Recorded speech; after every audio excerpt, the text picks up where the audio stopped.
एक गांव में धर्म और पाप नाम के दो व्यक्ति रहते थे। एक बार पाप के मन में विचार आया कि क्यों न मैं अपने मित्र धर्म को ले जाकर दूसरे देश जाकर धन कमाऊं। बाद में किसी न किसी उपाय से उसका सारा धन हड़प कर अपनी पूरी जिंदगी सुख चैन से बिताऊंगा। ऐसा उपाय करने के बाद पाप ने धर्म को विदेश जाने के लिए मना लिया। अगले ही दिन दोनों मित्र शहर के लिए रवाना हुए। जाते समय दोनों ने अपने साथ बहुत सारा माल ले लिया तथा मुंह मांगे दामों में बेचकर खूब धन कमाया। धन कमाने के बाद खुशी खुशी अपने गांव की ओर लौट पड़े। रास्ते में पाप ने धर्म से कहा, अरे मित्र, इतना सारा धन लेकर जाना गांव में ठीक नहीं है। लोग हमसे ईर्ष्या करने लगेंगे। बहुत से लोग तो कर्ज मांगने के लिए भी आ सकते हैं। इस धन को देखकर हर किसी का मन डोल सकता है। क्यों न हम इस धन में से कुछ धन इसी जंगल में गाड़ देते हैं और जरूरत पड़ने पर हम इसे निकाल लेंगे। धर्म को पाप की बात समझ में आ गई। दोनों ने अपना अपना धन गाड़ा और कुछ धन लेकर गांव में चले गए।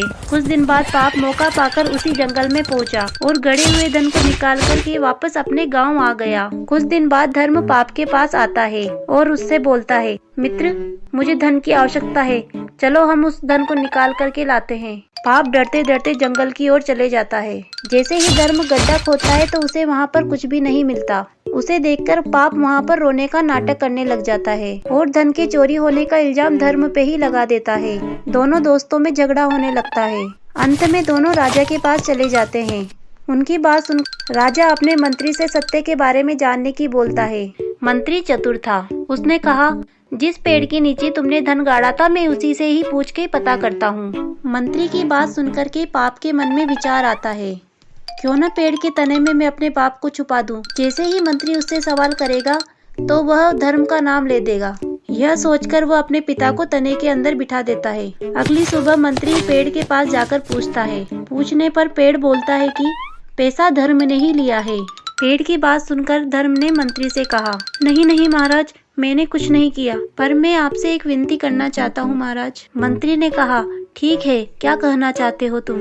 महाराज, मुझे मेरा पैसा तो मिला नहीं, इसके अलावा इस पेड़ ने भी मुझे बदनाम कर ही दिया। राजा मुझे सजा दे, इससे पहले मैं कुछ कार्य करना चाहता हूँ। मंत्री बोला, ठीक है, जो तुम्हारी इच्छा है वो करो। धर्म ने लकड़ी जलाकर उस पेड़ में आग लगा दी। जैसे ही आग लगती है, खोखले तने में से उसका बाप निकल के बाहर आता है और मंत्री के पैरों में गिर जाता है। महाराज, महाराज, मुझे क्षमा कर दीजिए, मैंने अपने बेटे के चक्कर में आकर आपसे यह झूठ बोला।